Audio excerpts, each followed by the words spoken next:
En esta ocasión vamos a abordar el tema de soporte vital básico. La reanimación cardiopulmonar, o también conocida por sus siglas abreviadas como RCP, consiste en la administración de ciclos compuestos por compresiones torácicas y ventilaciones para recuperar el estado circulatorio del paciente.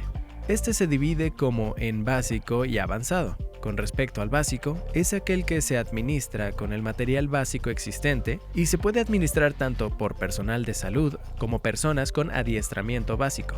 La importancia del conocimiento del RCP radica en que el 47% de los eventos de paro cardiopulmonar ocurren dentro de un área hospitalaria, por lo que el resto de los eventos ocurren en vías públicas o domicilios. Además, la sobrevida de aquellos pacientes que presentan un evento se disminuye por cada minuto que pasa sin la administración de este hasta un 7 a 10%. La American Heart Association desarrolló un algoritmo llamado cadena de supervivencia, el cual ejemplifica los elementos necesarios para la asistencia en la atención de eventos de parada cardiorrespiratoria. La prevención y preparación involucra los procesos de capacitación de la población para el reconocimiento y metodología en los eventos de paro cardiopulmonar. La activación de los sistemas de emergencia consiste en la notificación a los sistemas de respuesta rápida de atención de emergencias, pudiendo activarse estos por el mismo reanimador o con la designación de otro sujeto para esta función.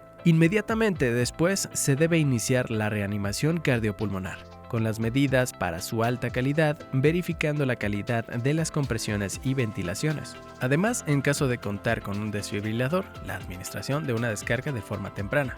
El siguiente paso involucra las intervenciones de reanimadores capacitados, los cuales puedan administrar un soporte avanzado, los cuales incluyen manejo avanzado de la vía aérea y el uso de fármacos. En caso de contar con manejo exitoso, se debe iniciar con los cuidados post-paro y posteriormente la recuperación del paciente, tomando en cuenta el apoyo a corto y largo plazo.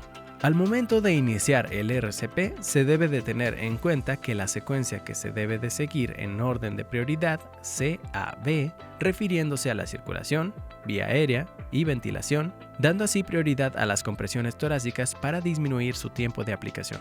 Al momento de iniciar el RCP, lo primero que se debe hacer es verificar que el área en el que se encuentre el paciente sea segura y posteriormente se debe de explorar el estado de conciencia del paciente y mientras ésta se realiza, se debe de valorar la respiración y la presencia de pulso a nivel carotídeo en un lapso de 5 a 10 segundos. Para el manejo del apoyo circulatorio es con la administración de compresiones de alta calidad. Para que éstas sean de alta calidad se recomienda que se administren con una relación de 30 compresiones con 2 ventilaciones entre cada ciclo y que éstas cuenten con una frecuencia en cada ciclo de 100 a 120 compresiones por minuto, simulando así la frecuencia cardíaca y mejorando la perfusión cerebral. Además de eso, las compresiones deben de tener una profundidad promedio entre 5 a 6 centímetros y con una relajación torácica completa entre cada compresión. Las compresiones al momento de administrarlas se aplican en la mitad inferior del esternón, poniendo una mano entrelazada sobre la otra y con los brazos rectos se apoya la fuerza en el talón de la mano inferior. Estas se deben de realizar por 5 ciclos, equivalente a 2 minutos, con posterior verificación del pulso.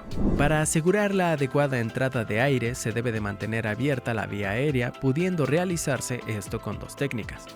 La primera técnica es con la extensión del cuello con la elevación del mentón.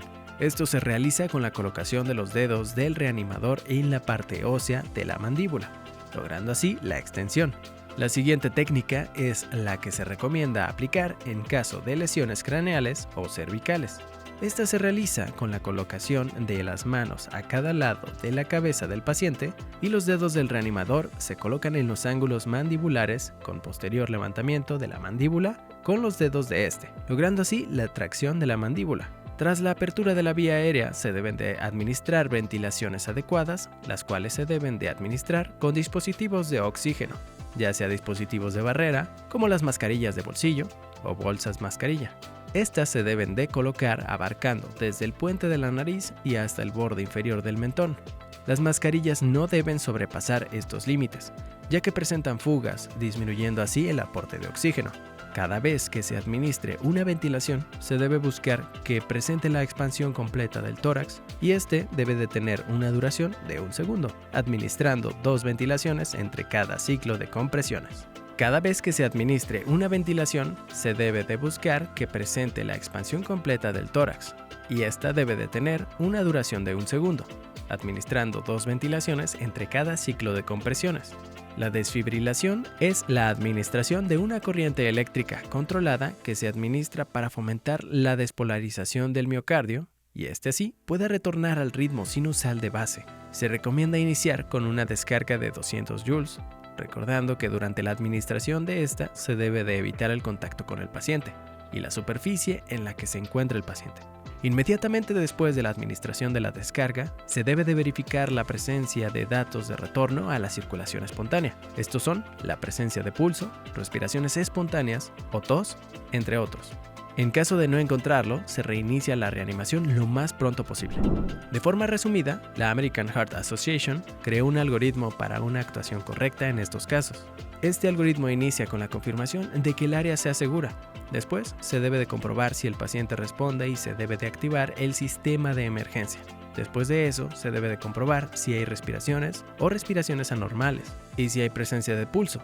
Si la ventilación es anormal, se administran ventilaciones de rescate cada 6 segundos o en caso de que no haya respiraciones o no haya pulso, se debe iniciar el RCP en ciclos de 30×2 y utilizar el desfibrilador en el momento que se cuente con él. Si al momento de comprobar el ritmo este es desfibrilable, se administra una descarga y se reanudan inmediatamente las compresiones. Y si no es desfibrilable, se reanuda el RCP por 2 minutos, hasta obtener asistencia de equipos avanzados o la recuperación de circulación espontánea. En los pacientes pediátricos se deben de tener en cuenta pequeñas modificaciones al momento de administrar la reanimación básica, como por ejemplo, al momento de tomar el pulso en lactantes, se toma a nivel braquial y en niños se puede tomar tanto a nivel carotídeo o femoral. Además de eso, las compresiones pueden seguir ciclos de 30×2 y si se cuenta con más de un reanimador, se pueden hacer con una relación de 15×2, evitando así la fatiga de los reanimadores. Además de eso, la profundidad al momento de administrar las compresiones es distinta. En lactantes es de 4 centímetros y en niños de 5 centímetros, evitando así las lesiones secundarias a la reanimación. Al igual, la técnica de compresión depende de la edad del paciente. En niños grandes las compresiones se administran de igual forma que en adultos. En niños pequeños se administra con una sola mano y en pacientes lactantes se puede administrar con 2 dedos sobre la mitad inferior del esternón o rodeando con las manos el tórax y realizando las compresiones con ambos pulgares. De misma forma que en adultos, la American Heart Association generó un algoritmo para la atención de pacientes pediátricos. De igual forma, se necesita la confirmación de la seguridad del área antes de iniciar la atención del paciente. Posteriormente, se valora si el paciente responde y se activa el sistema de emergencias. Posterior a esto, se debe de comprobar la respiración y el pulso del paciente. Si la respiración es anormal, se administran ventilaciones de rescate cada 2 o 3 segundos. Si durante estas ventilaciones de rescate se detecta una frecuencia cardíaca menor a 60 latidos por minuto, acompañado de datos de mala perfusión, se debe de iniciar inmediatamente el RCP. Al igual que se debe de iniciar si no hay presencia de respiraciones o no hay pulso. El RCP se puede iniciar en ciclos de 30×2, si solo hay un reanimador o en 15×2 en caso de más de un reanimador. Y en el momento de obtener el desfibrilador se debe de comprobar el ritmo. Si es desfibrilable, se administra una descarga. Y si no es desfibrilable, se continúa con el RCP hasta obtener asistencia de equipos avanzados o la recuperación de la circulación espontánea. Existen casos especiales en los que se hacen ligeras modificaciones al momento de administrar el RCP. Tal es el caso de pacientes embarazadas con gestas mayores a 20 semanas de gestación. En ellas, el útero comprime la aorta abdominal, disminuyendo así el retorno venoso durante las compresiones torácicas. Debido a esto, se recomienda el desplazamiento del útero a la izquierda durante la reanimación por un segundo reanimador. Existen casos especiales al momento de administrar las desfibrilaciones.